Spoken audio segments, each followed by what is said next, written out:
चलिए, सब मैट्रिक्स क्या होता है, जरा इसकी डेफिनेशन पे ध्यान देते हैं, फिर इसको समझने का प्रयास करेंगे।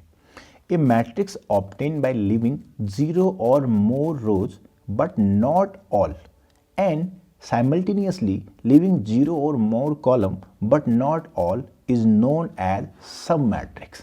इसको जरा समझो, क्या कहना चाह रहा है कि यदि कोई मैट्रिक्स है आपकी जिसमें m रो और n कॉलम है, जैसे मान लिया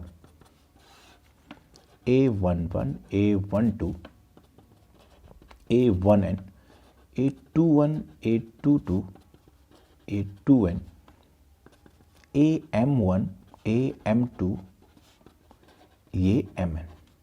इसका ऑर्डर कितना है? m cross n। इसमें m रो और n कॉलम है। अब मेरा कहने का आशय ये है कि इस मैट्रिक्स में से आप किसी रो को गायब करो या ना करो, आपकी इच्छा। कितने रो को गायब करो, आपकी इच्छा, परंतु सारे के सारे गायब मत कर देना। अगर सारे के सारे रो गायब कर दिए तो मैट्रिक्स तो बचेगी ही नहीं। इसी प्रकार आपको पूर्ण अधिकार है कि आप किसी कॉलम को गायब करो या ना करो, या कितने भी करो, लेकिन सारे के सारे मत करना। एक आपको थोड़ा बंदिश भी है कि आप सारे के सारे रो और सारे के सारे कॉलम को गायब मत करना, बाकी आपकी इच्छा, आप करो या ना करो। उसके बाद जो नई मैट्रिक्स बनेगी उसको हम बोलते हैं सब मैट्रिक्स ऑफ ओरिजिनल मैट्रिक्स। कैसे, जरा ध्यान देना। जैसे मान लिया मेरे पास 1 2 3 4 5 6 है। अब ये ओरिजिनल मैट्रिक्स है। अब मैंने क्या किया कि पहले वाले रो को गायब कर दिया और दूसरे वाले कॉलम को गायब कर दिया, तो बचा क्या? बचा 1 3 4 6। तो ये इस मैट्रिक्स का सब मैट्रिक्स कहलाएगा। क्या कहलाएगा? सब मैट्रिक्स कहलाएगा। इसी प्रकार यदि आपने मान लिया यही मैट्रिक्स आपके पास थी और आपने सिर्फ थर्ड वाले कॉलम को गायब किया, रो को गायब करने की आपकी इच्छा आज नहीं है, तो क्या बचा? 1 2 4 5। तो ये A2 इस मैट्रिक्स की सब मैट्रिक्स कहलाएगी। आई बात समझ में? सब लोगों को बहुत अच्छे से समझ में आ गई होगी कि जो आपके पास ओरिजिनल मैट्रिक्स है, उस ओरिजिनल मैट्रिक्स में से किसी रो को गायब मत करो, या 1 को करो या 2 को करो। बस ध्यान रखना है कि सारे के सारे रो को भी गायब नहीं करना है। इसी प्रकार जो आपके ओरिजिनल मैट्रिक्स है उसके किसी कॉलम को आप गायब करो या ना करो, या 1 करो या 2 करो, लेकिन ध्यान ये रखना है कि सारे के सारे कॉलम को भी गायब नहीं करना है। उसके बाद जो नई मैट्रिक्स बनेगी, जो मैट्रिक्स बची है वहाँ पर, वो मैट्रिक्स ओरिजिनल मैट्रिक्स की सब मैट्रिक्स कहलाएगी। चलिए एक प्रश्न करते हैं बच्चों। ये प्रश्न है, इफ A बराबर 1 2 3 4 5 6 then which of the following is are sub matrix of A। चलिए देखिए, अब क्या पहली मैट्रिक्स कुछ रो कुछ कॉलम गायब करने से बन जा रही है? तो जरा ध्यान देना। अगर मैं सेकंड रो को ही हटा दूं, इसको डिलीट कर दूं, तो आप देखो 1 2 3 आपको साफ मिल रहा है। तो इसका मतलब ये इसका सब मैट्रिक्स है। अब देखिए 1 2 4 6, 1 2 है, इसका मतलब थर्ड कॉलम हट गया, और जो थर्ड कॉलम हट गया तो ये 6 भी हट जाना चाहिए था, यहाँ पर 6 बच गया, तो इसका मतलब ये इसका सब मैट्रिक्स नहीं है। अगला देखिए 1 3 4 5, 1 3 का मतलब सेकंड वाले रो कॉलम को आपने हटाया होगा तभी 1 3 बचा होगा, लेकिन जब सेकंड वाले को हटा दिया तो ये 5 भी हट जाना चाहिए था, लेकिन 5 यहाँ पर है, तो ये भी इसका सब मैट्रिक्स नहीं होगा। अब देखिए 1 2 4 5, इसका मतलब आपने थर्ड कॉलम को हटाया तो 1 2 4 5 बचा, तो ये इसका सब मैट्रिक्स कहलाएगा। So first and fourth are sub matrix of A, but second and third are not sub matrix of A। तो बच्चों सब मैट्रिक्स से संबंधित प्रश्न आपको अच्छे से आ गया होगा। चलिए, लेकिन अब एक बहुत शानदार प्रश्न क्या बनता है बताएं? कल के दिन आपसे कोई पूछेगा कि सब मैट्रिक्स क्या है, तो आपने सब मैट्रिक्स बता दिया। लेकिन अब वो आपसे ये पूछ सकता है कि यदि किसी मैट्रिक्स का आपको ऑर्डर दिया जाए और आपसे वो पूछ दे कि बताओ इस मैट्रिक्स के कितने सब मैट्रिक्स बन सकते हैं, तो उस समय आपके जहन में ये आएगा कि काश थोड़ा हम मेहनत ये भी कर लेते कि सब मैट्रिक्स कितने बनते हैं ये जान लेते, इस पर थोड़ा काम कर लेते तो आज हम उस प्रश्न का उत्तर दे लेते। लेकिन तो घबराने की कोई आवश्यकता है नहीं। तो अब हम पढ़ने जा रहे हैं कि यदि कोई मैट्रिक्स आपके पास दी है तो उस मैट्रिक्स के कितने सब मैट्रिक्स बनाए जा सकते हैं। तो अब जरा ध्यान से देखिए, ये देखिए, if A is any matrix of order m cross n, then number of sub matrices of the matrix A is, ये आपको बताना है, यानी कि प्रॉब्लम ही समझ लो इसको। ठीक है, कि यदि किसी मैट्रिक्स का ऑर्डर आपको m क्रॉस n दिया है तो उस मैट्रिक्स के कितने सब मैट्रिसेस बन सकते हैं आपको ये बताना है। ठीक है बच्चों, ये बताने से पूर्व मैं आपको थोड़ा सा एक जानकारी देना चाह रहा हूं। ये जानकारी क्या है? देखो, यदि मैट्रिक्स की सारी एंट्री सेम है, यानी कि मैट्रिक्स के अंदर बस एक ही एलिमेंट है, 1 1 1 1 1 1 या 2 2 2 2 2 2 या 3 3 3 या 1/2 1/2 1/2 1/2 1/2, तो जब मैट्रिक्स की सारी एंट्री सेम होती हैं तो इसका मतलब इस स्थिति में जो सब मैट्रिक्स है वो न्यूनतम बनेंगी। लेकिन यदि मैट्रिक्स के सारे एलिमेंट डिस्टिंक्ट होंगे तो सब मैट्रिक्स सबसे ज़्यादा बनेंगी। तो अब इन दोनों के बीच में ही हमें झूलना है, यानी कि सबसे न्यूनतम कितना होगा, सबसे अधिकतम कितना होगा। तो इसका मतलब सबसे न्यूनतम और अधिकतम के बीच में ही हर मैट्रिक्स के टोटल नंबर ऑफ सब मैट्रिक्स लाई करेंगे। चलिए केस पहला बनाते हैं बेटा।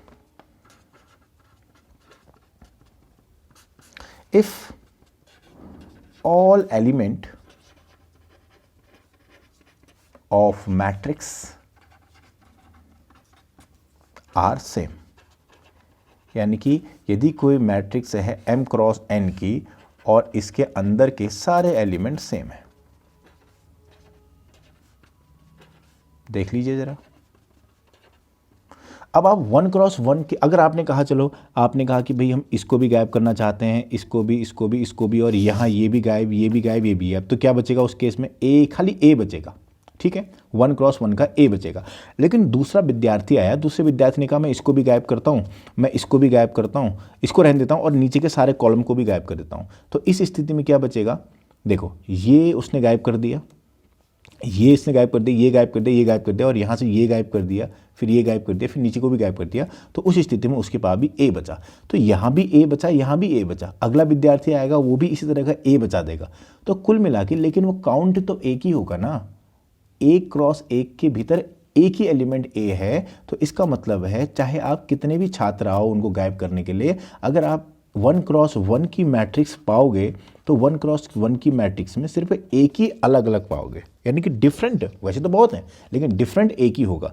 ऐसे 2 क्रॉस 1 की बात करें तो यहाँ भी 1 होगा, 3 क्रॉस 1 की बात करें ये भी 1 होगा, 4 क्रॉस 1 की बात करें ये भी 1 होगा, m क्रॉस 1 की बात करें ये भी 1 होगा। इसी प्रकार 1 क्रॉस 2 की बात करें ये भी 1 होगा, 2 क्रॉस 2 की बात करें ये भी 1 होगा, 3 क्रॉस 2 की बात करें ये भी 1 होगा और m क्रॉस 2 की बात करें ये भी 1 होगा। और ऐसे करके m क्रॉस 1 की बात करोगे ये भी 1 होगा, m क्रॉस 2 की बात करोगे ये भी 1 होगा, ऐसे करके m क्रॉस n की बात करोगे ये भी 1 होगा। तो इन टोटल नंबर्स को आप जोड़ोगे तो ये आपका mn मैट्रिक्स टोटल बनेंगे, यानी कि टोटल mn मैट्रिक्स बन रही हैं। तो ये न्यूनतम यानी कि मिनिमम सब मैट्रिक्स जो होगा, minimum sub matrix of A is equal to mn, यानी कि mn तो बनेंगे ही बनेंगे, यानी कि किसी मैट्रिक्स का ऑर्डर अगर m इंटू n है तो टोटल नंबर ऑफ सब मैट्रिक्स में से न्यूनतम सब मैट्रिक्स आपकी m इंटू n तो बनेंगे ही बनेंगे। अब दूसरा केस आता है बच्चों, जब मैट्रिक्स के सारे एलिमेंट डिस्टिंक्ट हों। If all element of matrix are distinct, सारे एलिमेंट अलग अलग हैं। इस परिस्थिति में कितने नंबर ऑफ सब मैट्रिक्स बनेंगे, जरा देखो बेटा ध्यान से। A11, A12, A1n, 2-1, 2-2, 2n, AN1, AN2, ANN, कितने हैं? M cross n। ये सारे अलग अलग, यानी कि AIJ ऑल आर डिस्टिंक्ट। ठीक है, ये जो AIJ है यानी कि A11 जितना है वो A12 नहीं है, सब अलग अलग है। तो इस केस में हम सबसे पहले क्या करेंगे कि मान लिया आपके पास M रो है, M रो में से आपने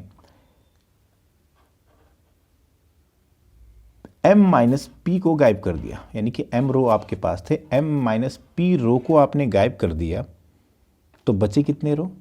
P रो बचे।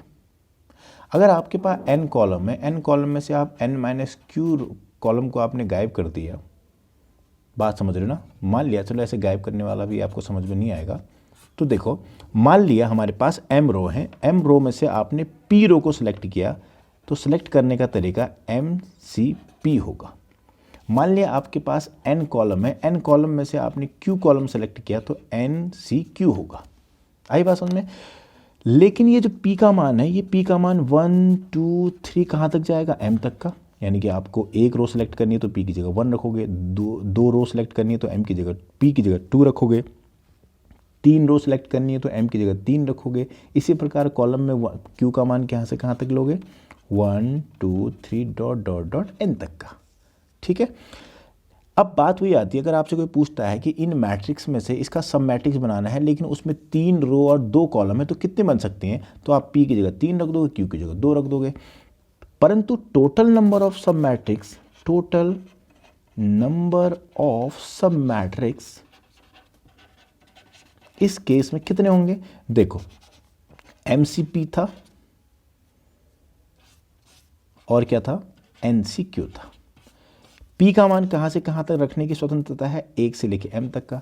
Q का मान कहाँ से कहाँ तक रखने की स्वतंत्रता है? 1 से लेके N तक का। अब इतना आ गया तो इसका जो सम होता है बेटा, ये होता है 2 की पावर m माइनस 1। इसका जो सम होता है बेटा 2 की पावर n माइनस 1, यानी कि जो मैक्सिमम सब मैट्रिसेस बनेंगे वो मैक्सिमम सब मैट्रिक्स 2 की पावर m माइनस 1, 2 की पावर n माइनस 1 बनेंगे। तो यहाँ से एक नोट निकल के हमारा आता है कि यदि किसी मैट्रिक्स का ऑर्डर बेटा m क्रॉस n है, देन टोटल नंबर ऑफ सब मैट्रिक्स, टोटल नंबर ऑफ सब मैट्रिक्स जो होगा वो mn और